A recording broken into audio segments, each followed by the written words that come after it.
Good afternoon. My name is War Chief, and I've been making these videos for about 2.5 months, taking you across Canada, the prairies, between Manitoba, the province of Manitoba, through Saskatchewan,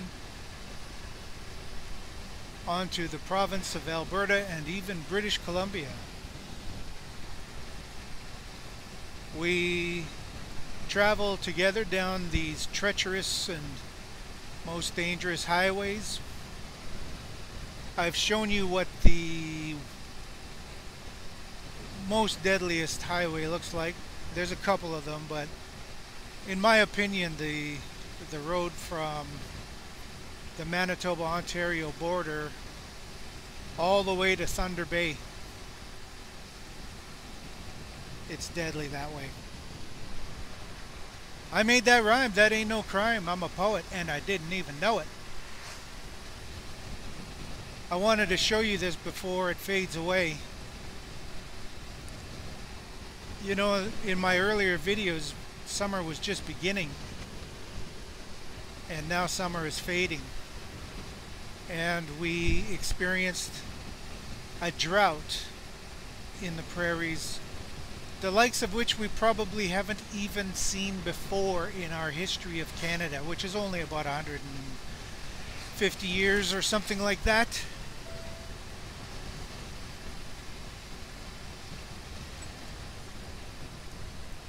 And so I wanted to show you what a drought looks like. This is the corn. I don't know, somebody must have been watering things over here. You got a half decent looking corn crop.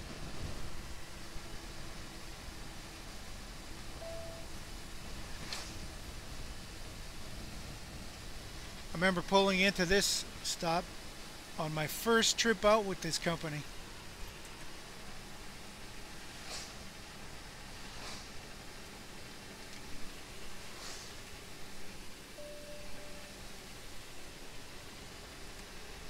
I had to borrow about $2,000 just to start this job, because I wanted to have everything that I needed to do this job, which is a GPS, a couple of cameras, you know, for my own insurance,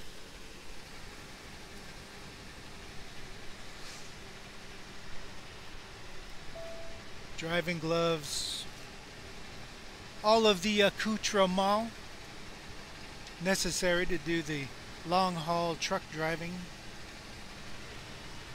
So yeah, this is probably going to be the end of the drought. We've had rain for probably about 3 or 4 days straight. So I'm pretty sure this is the end of it. I don't know what it's going to do to the farmers here. I don't know if it's going to help them recover at all.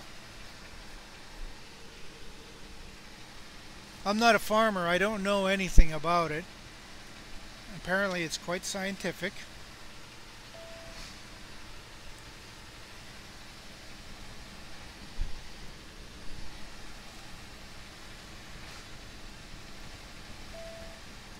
See, if you're not watching, if you look down for 1 second, you wouldn't see these two, and you'd knock them right into that creek,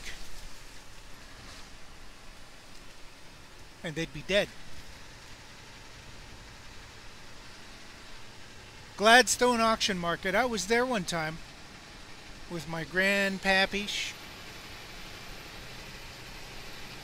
He was auctioning off hogs, and he didn't sell any that day. I think I told you this story, but he bought somebody else's hogs.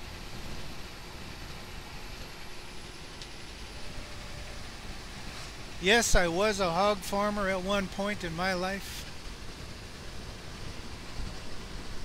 See that corn over there? That cornfield over to the left? You can't see it, but I can tell you it's probably up to your knees Probably the drought effect.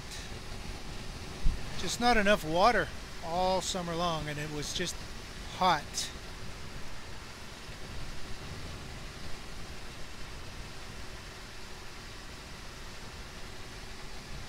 So I wanted to show you what it looks like, what the end of a drought looks like for these farmers. It's probably not going to be very good for them. They're going to need a bailout, and that's going to be our job as taxpayers. We're going to have to bail out the farmers. They're going to use the old excuse that we always hear: no farmers, no food.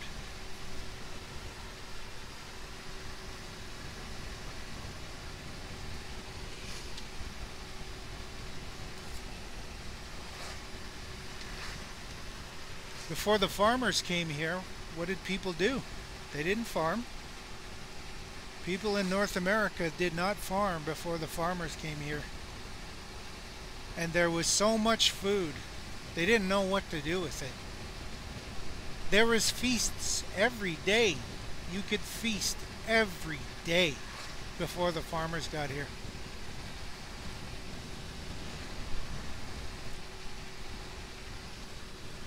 I got a bogey on my 6 o'clock. He wants to pass.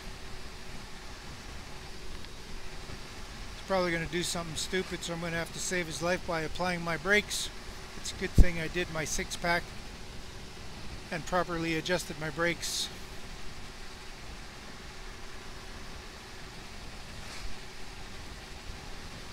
But it's his prerogative, his or her, or they or them. I'm still learning the lingo.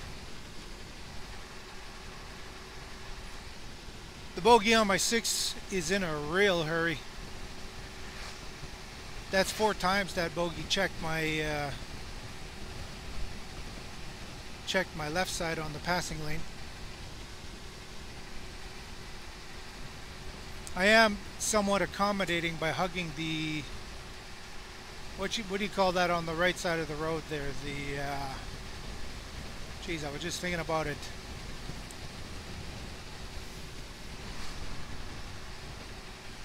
It's accommodating because it helps the bogey on the 6 be able to see a little bit better and easier without putting themselves in danger by poking their nose out too far and hitting an oncoming vehicle head on. So isn't that nice of me? Every day. I just came off a reset. It was only supposed to be 3 days, but it turned out to be 4.5.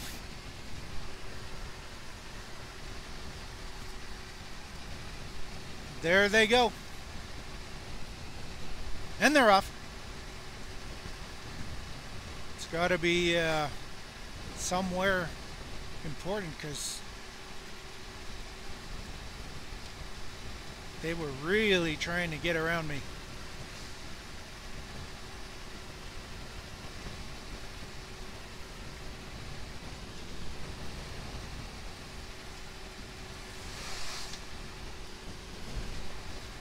Not much for farmland up here. We're on the Yellowhead Trail, Trans-Canada.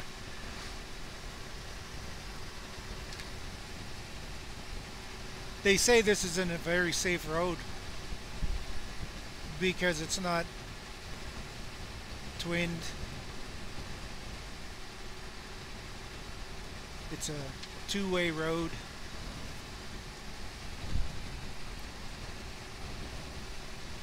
But actually I found it to be way safer than the road to Thunder Bay. Way safer.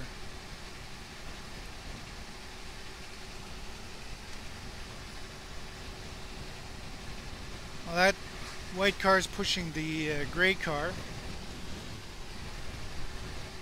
They do that.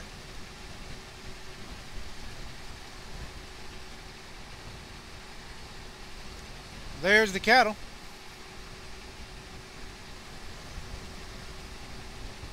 Cattle is off to the left, and that drought was giving these cattle a hard time.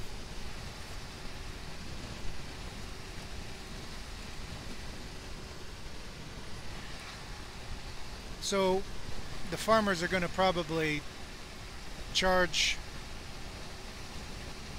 more for cow meat now and dairy products. So we're getting double taxed because our taxes will go towards bailing them out, and then we're going to have to pay more taxes because their crops failed and their cows are thirsty.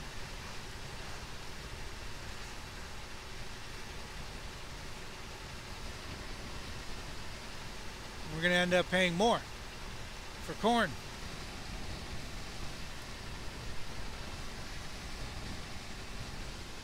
And beef barley soup's going to be going up. Mm-hmm. Yes, sir.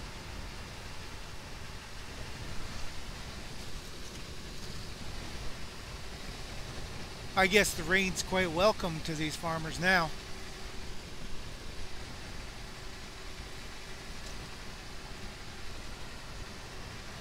According to the old stories, you could probably go down to the library and look all this stuff up. But from what I've read and what I understand, the fish were giant before the farmers came.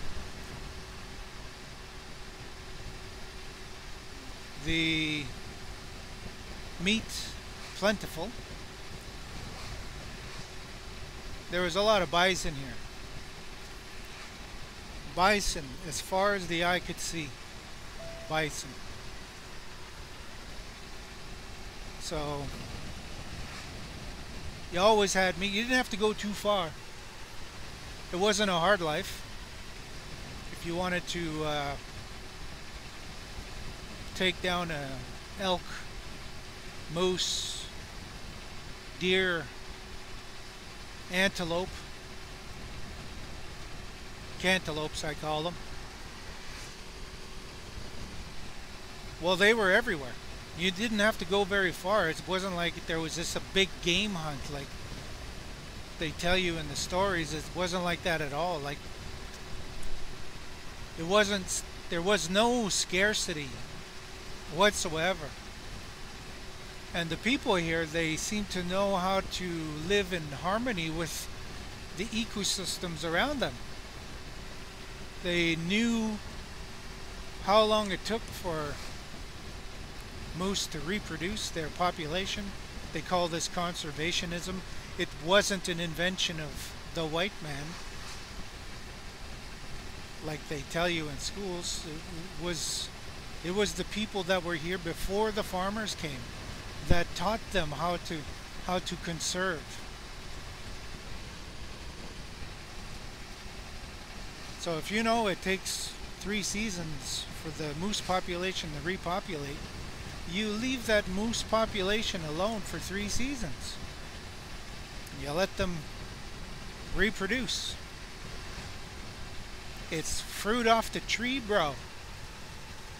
Fruit off the tree. Okay? You didn't have to go very far for food. And there was so much of it.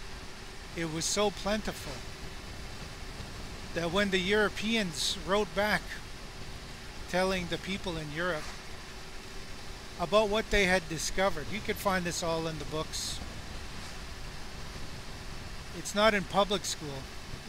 You're going to find this.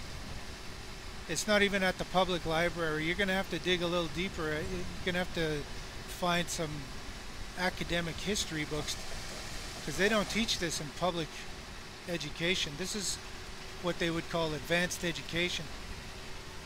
So if you do go into that route, it's really easy.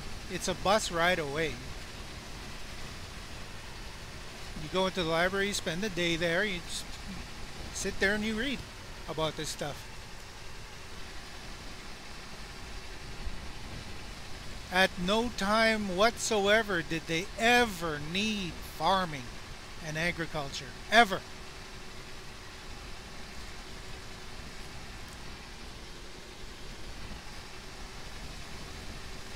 The birds, the fowl, they were big,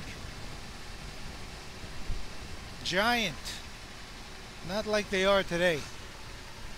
Extinct, small, fast.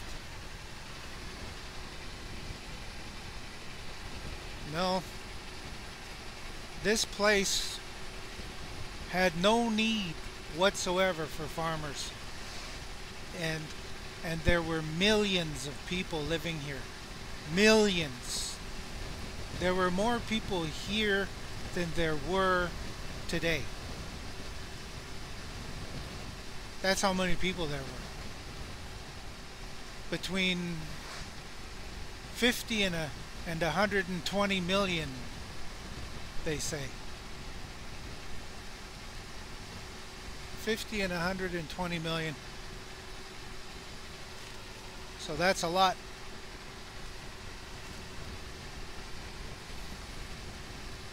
And they feasted every day. Meat. But they didn't have Pepsi. Pepsi came after.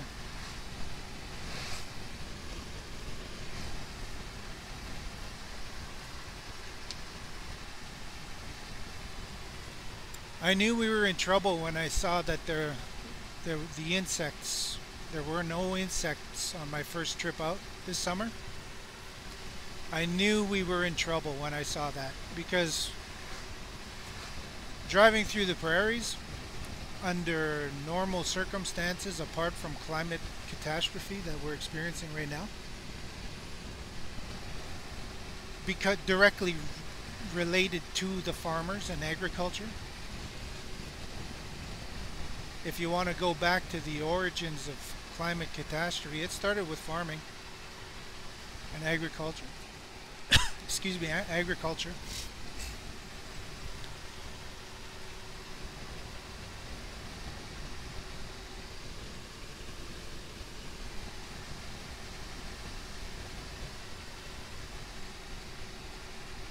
Almost all of the world's human problems are directly related to farming, slavery, capitalism, inequality, patriarchy, genocides, and war.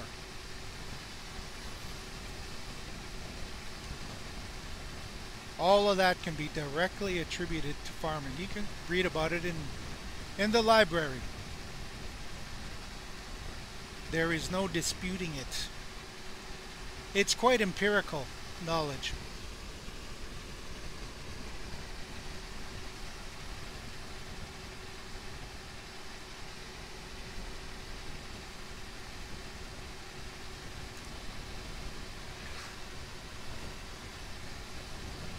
If you want to fix this problem, all of these problems, you pretty well have to get rid of farming and all of the thinking and ideology that goes with it. But you'd have to get rid of your religions. It doesn't mean you have to regress and go back into what you would imagine is a primitive state of living. It wasn't. Before the farmers came here, there were great empires, mass populations, and they didn't really go to war with each other. There was no sort of conquest or conquering. Don't believe Mel Gibson's movie about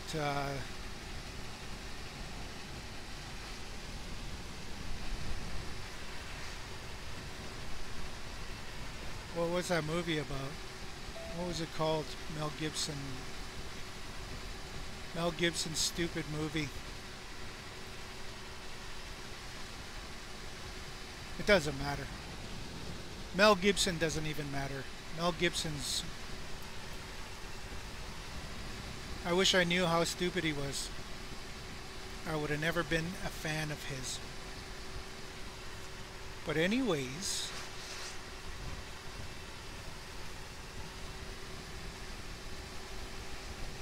this climate catastrophe that we're experiencing is directly related to agriculture. Nobody wants to say that though. They all want to. They all. They all have this belief that no farms, no food.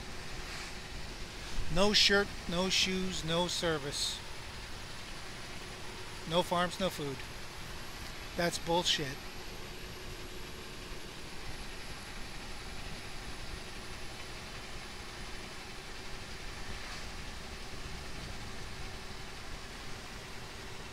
Well, don't take my word for it. Go to the library and find out for yourself. That's what I did. When I was working construction jobs, trying to earn a living for my little family, I would bring a book with me. So I had something to read during the lunch hour.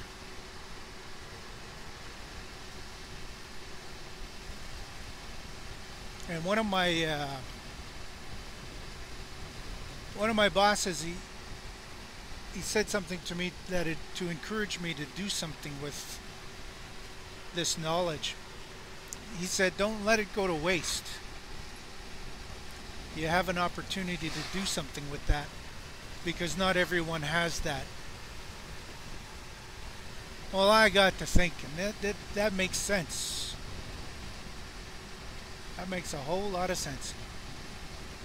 And so I've tried to do things with it. I've tried to make use of my knowledge and my lived experience. I tried to help. I tried to be helpful, but there was no helpful. There was just no being helpful to anybody because they didn't want to know. They didn't want to face the reality that what they believe in is based on pure fantasy. It's not true. It's not true that if there's no farmers, there's no food.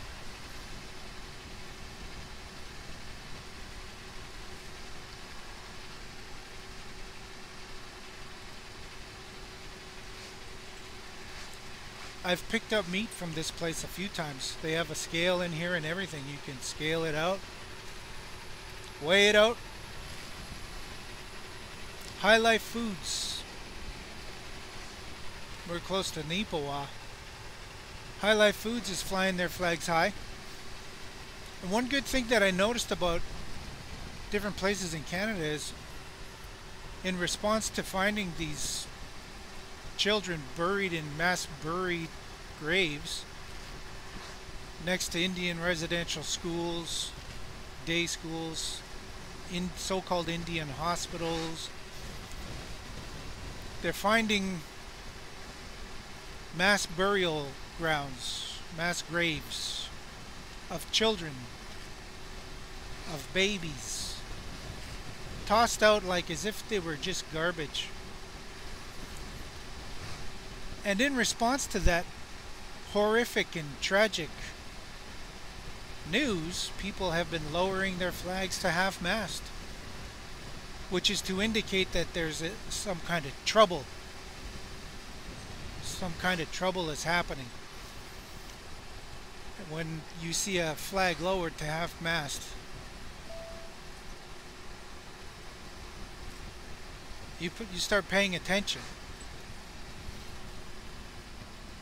But see, in Neepawa here, they have their flags raised high.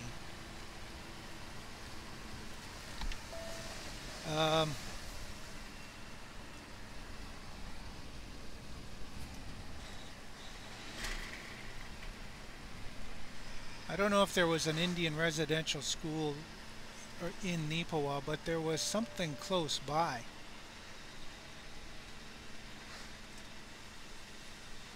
It's a beautiful town, Neepawa. Very charming.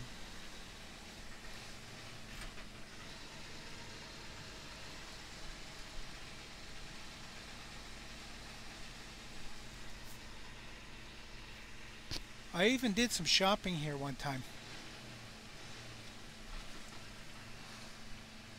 Look at these little kids. Probably can't put this on.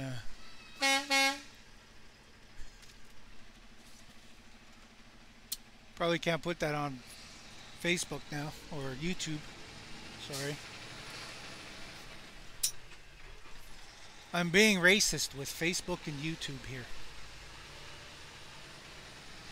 You're not allowed to really honk your horn when you're in town like this. But you know, little kids, they get a charge out of that. It makes them feel special, like they matter. And so if I can do that for them, even at the expense of disturbing the peace of the townsfolk, those little kids will have a brighter day as a result. That's why I do it. They love it. I remember doing that when I was a kid. I got a charge out of it.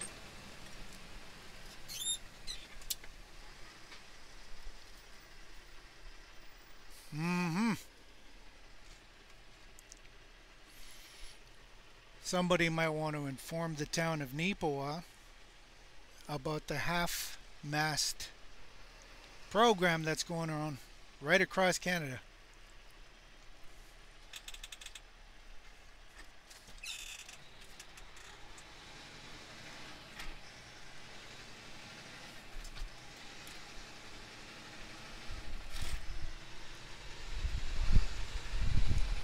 Nipoa has been doing really well for a small town in the last 20 years. I can see a bit of commercial growth here.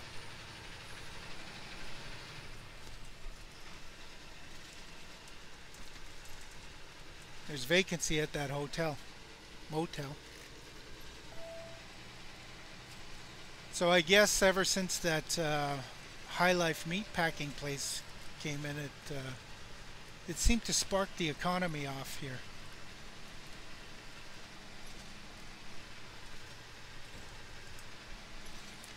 Well, I'm noticing the time. We're on the 27th minute, and I've been talking all this time. When I first started, I didn't even know what to say. But just wanted to show you a little bit of the prairies and what it looks like regarding this drought that we're going through. And the farmers are suffering. They're terrified. They don't know what they're going to do. Well, I know what's going to happen is they're going to raise the prices and inflate the prices on everything. We're going to be paying heavy taxes. We're going to bail them out. And it's going to be our children that bail out the farmers. Just like we bail out the corporations. The conservatives, but the liberals do it too. I don't know if there's any difference between the two. They just talk differently, but they do exactly the same thing. They talk about human rights, one less more than the other. But they both do just about the exact same thing with regard to human rights. Here in Canada, human rights is my shtick. That's what I've been studying for all these years. Inequality and etc. Well, I guess this rain's going to help these farmers and they're going to feel better about themselves.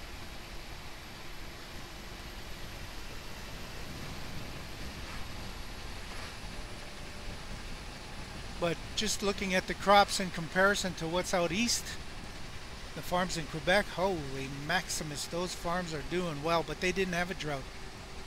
But the French farms are still doing better than any Ukrainian farm, because this is all Ukrainian land out here. Eastern European, Germans, Hutterites. Out in Quebec, it's mostly French, in Ottawa, or sorry, Ontario, pardon me. Those are all English farms. There's some mixtures and blends, but like I've been saying, all you have to do is do a quick Google search by ethnicity, and you'll see who's doing what on what farm, what language they speak. I don't know if there's too many East Indian farms out here, but according to one report on CBC, there is some kind of a bean that India imports from Canada, and it's almost exclusively grown here in Saskatchewan and Manitoba. More in Saskatchewan though. They say that Saskatchewan is the Saudi Arabia of this bean, whatever it is, some sort of lentil, or some sort of green lentil. It comes from Canada. It's a famous bean over there in India. They love it. But look at these crops. It's failed. These crops have been failed. These are Ukrainian, Russian, German,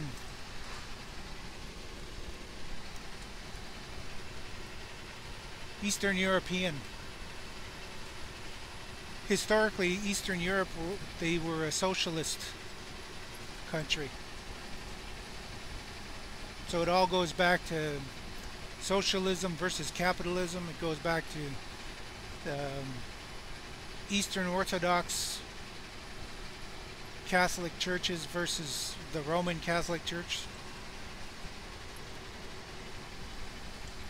And later on it was the Anglican Church that is competing with the Roman Catholic Church, splintering off into all of these different other churches and religious viewpoints. And it all comes back to this farming. All of these farms. If you read there's a book that talks about the industrial empire exploded because of agriculture. Technology is directly rooted in agriculture. The entire economy of Canada and the United States and any nation state originates in agriculture and farming. It doesn't, I'm not saying that farming is the best, because out of all of that industrialism comes racism, inequalities, inequities, competition that isn't fair. So that's the story about agriculture and farming in Canada, but it's everywhere. So I know that the Ukrainians here who think that they're white, they're not white. If you compare Ukrainian farms to British farms, there was an old, on CBC they have these old shows. They run these old shows that they did way back in the 1950s, and there was some sort of who's the best Canadian, who's the greatest Canadian show that they were doing. And they were debating who was the greatest Canadian back in 1950. And they had all these men talking, these white men were talking. And then there was one woman allowed to talk. And in this debate, one of the intellectuals said that Canada is founded on two races of people, the French and the English. So you have to, this is an intellectual who's the brightest person in Canada back in 1950, and he's talking about two races of white. Do you understand what I'm saying? He's talking about two races of white, English and French. Well, there is no two races of whiteness. There is only white. There is only the white race. There isn't different races of white. So that's how stupid people are with race. They don't even understand it.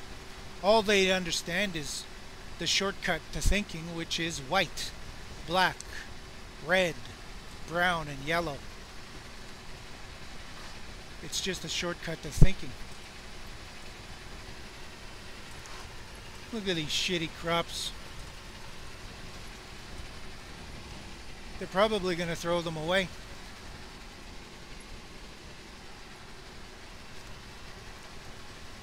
Anyways,